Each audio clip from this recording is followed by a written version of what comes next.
Hey guys, welcome back to Web Words.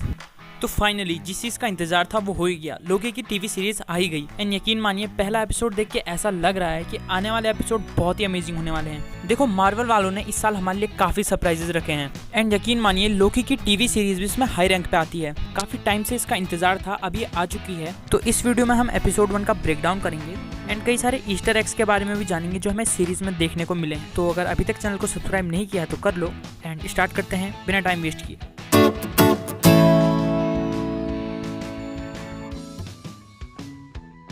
तो जो मुझे उम्मीद थी वही हुआ। इस एपिसोड की शुरुआत वहीं से हुई जहां से एंड गेम में लोकी डेसरेक्ट लेके भागा था एंड लोकी मंगोलिया में गोबी डेजर्ट में टेलीपोर्ट हो जाता है एंड कुछ ही देर में वहां टीवीए के एजेंट्स आ जाते हैं जो लोकी को ले जाने आए हैं, क्योंकि लोकी ने यहाँ टाइम के साथ छेड़छाड़ की है एंड उसे यहाँ बिल्कुल नहीं होना चाहिए। अब टीवीए के गैजेट्स एंड वेपन्स को देख के हम ये अंदाजा लगा सकते हैं कि ये सभी काफी एडवांस लेवल के हैं एंड जब ये गार्ड लोकी को अपने वेपन से मारती है तो वो पूरा सीन स्लो मोशन में होता है, बट उसका पेन लोकी को पूरा होता है। अब यहाँ से लोकी को टीवीए के हेडक्वार्टर में ले जाया जाता है एंड आप यहाँ पर देख सकते हैं कि ये इस मशीन से यहाँ टाइम को रीसेट कर रहे हैं। जैसे ही लोकी यहाँ अंदर एंटर होता है तो हम यहाँ पर एक स्क्रल को देख सकते हैं।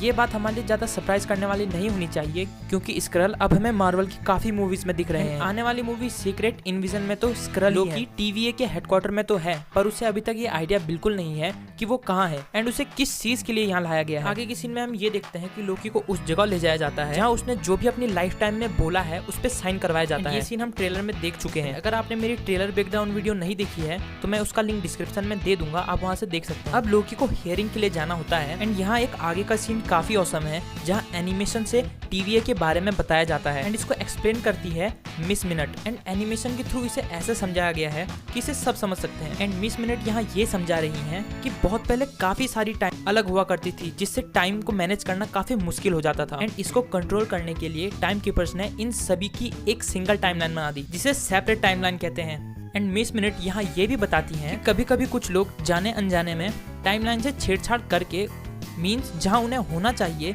वो वहां नहीं होते। नेक्सस इवेंट क्रिएट होता है एंड इससे कई सारे मल्टीवर्स बन जाते हैं एंड मल्टीवर्स का कॉन्सेप्ट इस मूवी में हमें थोड़ा बहुत बता दिया है। एंड ये नेक्सस हमें वांडाविजन के 7th एपिसोड में भी देखने को मिला था एंड वहाँ एक मेडिसिन कंपनी होती है। अब आगे जाके हमें यहाँ टीवीए की एक हाई रैंकिंग मेंबर इंट्रोड्यूस करवाई जाती है जो है रेवोना रेनसेलियर। अब अगर कॉमिक में इस कैरेक्टर की बात करें तो ये कैरेक्टर कॉमिक में टाइम ट्रेवल कर सकता है एंड इसके काफी अच्छे कनेक्शन है कॉन्ग द कॉन्करर के साथ। एंड यहाँ हमें एक बात पता चलती है कि यहाँ कोई भी पावर काम नहीं करती। मीन्स अगर आपके पास कोई सुपर पावर है तो वो यहाँ किसी काम की नहीं है। अब हेयरिंग के बाद यहाँ हमें मोबियस देखने को मिलता है। अब मोबियस भी यहाँ का एक हाई रैंकिंग ऑफिसर है जो यहाँ काफी सालों से काम कर रहा है। अब यहीं पर थोड़े आगे जाके हमें नाइटमेयर का हिंट भी मिलता है एंड मोबियस यहाँ ये कहता है कि वो किसी और का डिपार्टमेंट है। अब आगे जाके मोबियस लोकी को ये बताता है कि तुम यहाँ क्यों हो। वो से वो सारी चीजें बताता है जो लोकी ने की है। वो उसे बताता है कि तुम्हें तुम्हारी डेस्टिनी के हिसाब से यहाँ नहीं होना चाहिए, बल्कि तुम्हें एसगार्ड की किसी जेल में होना चाहिए, जो कि हम देख चुके थे। पर एंड गेम में लोकी ने डेसरेक्ट पकड़ के खुद को वहां से टेलीपोर्ट कर लिया, जिस वजह से वहां मल्टीवर्स टाइमलाइन क्रिएट हो गई, जो कि बिल्कुल नहीं होना चाहिए था। अब मोबियस की बातों से एक चीज तो क्लियर लगती है कि अगर टीवीए चाहे तो लोकी की सारी गलतियों को साफ करके उसे वापस वहां भेज सकते हैं, सब कुछ ठीक कर सकते हैं। जैसे कि हमने एनिमेशन में देखा था जब मिस मिनट इसके बारे में बता रही थी कि मोबियस ऐसा नहीं करना चाहता एंड इसका रीजन ये है कि लोकी का खुद का एक वेरिएंट टीवीए के मेंबर्स को मार रहा है एंड कोई भी उसे नहीं रोक पा रहा। एंड लोकी ही एक ऐसा इंसान है जो खुद को बहुत अच्छी तरीके से जानता है, जिस वजह से मोबियस को लगता है कि लोकी ही इसे रोक सकता है।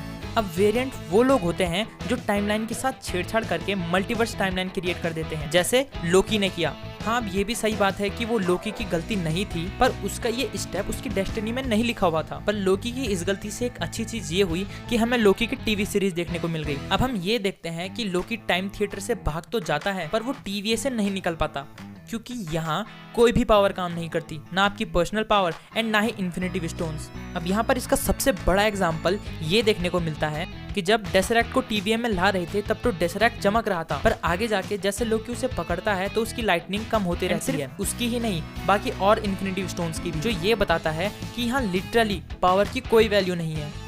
अब कुछ भी कहो पर ये लोकी 2012 का लोकी है। इसको अपने खुद के बारे में कुछ नहीं पता कि इसका आने वाला फ्यूचर क्या होने वाला है। एंड इसी एपिसोड में ये अपना पास्ट, अपना फ्यूचर सब कुछ देख लेता है। सिर्फ इसी वेरिएंट को पता है कि इसके वजह से इसकी माँ मरी थी एंड इसके फादर भी। एंड लिटरली मैंने लोकी को पहली बार रोते हुए देखा एंड एक सीन काफी औसम था। अब आगे जाके हमें यहाँ एक कैरेक्टर के नाम सुनने को मिलता है जो डीबी कूपर है, जिसे पास्ट में लोकी ने अपनी आइडेंटिटी बनाई थी थॉर से हारने के बाद। मींस जब वो थॉर से बैट हारा था तब उसे डीबी कूपर बन के टास्क पूरा करना था।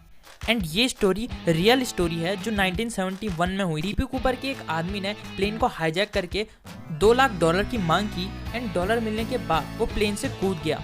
एंड तब से लेके अब तक उसका कुछ भी पता नहीं है। मे बी वो रियल लोकी हो सकता है। अब यहाँ पर कई सारी डिटेल्स ऐसी है जो आपने शायद मिस कर दी हो, पर कोई बात नहीं, मैं आपको उस सारी डिटेल के बारे में बताऊंगा। तो सबसे पहले डिटेल तो ये है कि आप यहाँ पर मूवीज को ये एनर्जी ड्रिंक पीते हुए देख सकते हैं। इस एनर्जी ड्रिंक पे लिखा हुआ है जोस्टा, जो अमेरिका की पहली एनर्जी ड्रिंक थी। एंड स्टार्टिंग के सीन में ही जब मूवीज छोटी लड़की से पूछते हैं कि क्या तुमने यहाँ किसी को देखा, तो वो एक डेविल की तरफ इशारा करती है जो काफी सिमिलर है मुफिस्तो के। मुफिस्तो भी एक कॉमिक विलन है। बात करें ओवरऑल एपिसोड की तो पहला एपिसोड काफी औसम था, जहाँ स्टार्टिंग से ही काफी सारी चीजें क्लियर करना शुरू कर दी है। जैसे यही हमें थोड़ा हिंट मल्टीवर्स का भी मिल चुका है। TVA के बारे में भी काफी कुछ जानने को मिला। तो इस वीडियो को हम यहीं पर रैप अप करते हैं। होप करते हैं कि आपको वीडियो अच्छी लगी हो। अगर वीडियो अच्छी लगी हो तो लाइक करें, चैनल को सब्सक्राइब करें एंड अपने कमेंट बॉक्स में कमेंट करें। Thank you for watching, bye bye.